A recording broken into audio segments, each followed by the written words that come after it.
as you might already know, we had the pleasure of having Nils Dominator Fjellstrøm do the drums on our last album, Godslayer. Ooh!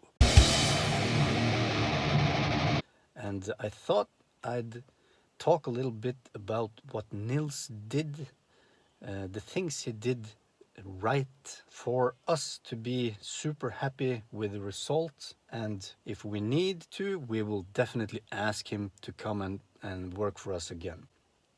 So this is not really too much about Nils as a person, but more in general shit you need to have in order. If you're going to be a session musician, a musician, or basically just a businessman, businesswoman. So what I'm doing here is using Nils's strengths to prove a point. Okay, so I'm gonna cut right to the chase here. Some of the important things Nils did during the recording process, before and after. First off, I contacted Nils. We've played together before in the band Nordjävel.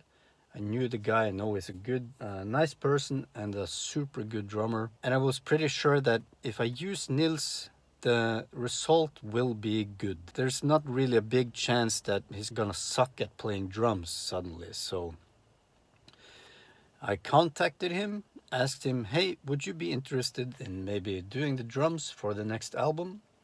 And he said yes, even before listening to the songs. I sent him the songs, and he listened to the songs for a couple of months and went into the studio. And some really important things to notice here is that during this process, Nils did not complain about stuff. He did not try to change stuff, and he did not make a lot of demands. When you're hiring a session musician, it's really good to just have a person that you know. You can hire the guy and he's gonna do what you ask him to do. So another way to put it is just be accountable, do what was agreed upon from the beginning. When the time comes to start recording, there will be a date and a time where you are supposed to show up in the studio. And in this case, I didn't show up in the studio because I had some personal issues I needed to tend to. But Nils was there, the studio engineer was ready, and I knew that the guys I'm working with now are on such a professional level that I actually don't even have to be there. And honestly, I did not doubt that the result would be good. And in the afternoons or the evenings after Nils and Stamos, the engineer, had been in the studio, they'd send me some examples of the songs. And I actually don't think I had to make any changes to what Nils did, even though he made some changes to the songs. He had some ideas that I didn't think of myself, but he respectfully recorded it and asked me, is this okay? And it was very much okay. And he only did this a little bit, not a lot. He wasn't there to change the album. He wasn't there to change the sound of the band. He understood the vision. He just added his little customized Nils Dominator stuff to the album, and it worked really well. Another thing, having played in bands for probably 20, maybe 25 years, another thing Nils did that was really unusual to me was he did not complain.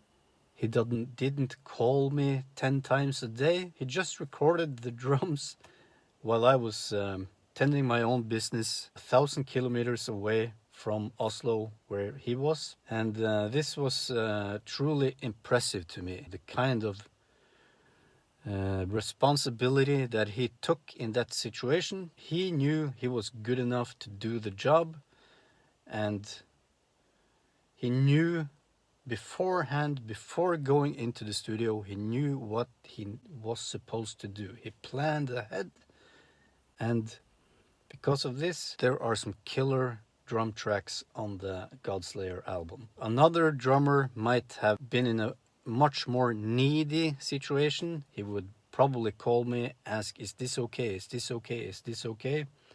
But if you just stick to the script, as Nils did, except for the small additions he made to the album, that is really a super easy way to work with a session musician, and you can implement this in everything. You know, if there are someone that have expectations from you, you just give them what you know they expect, and there doesn't have to be any drama or complaining or a lot of shit.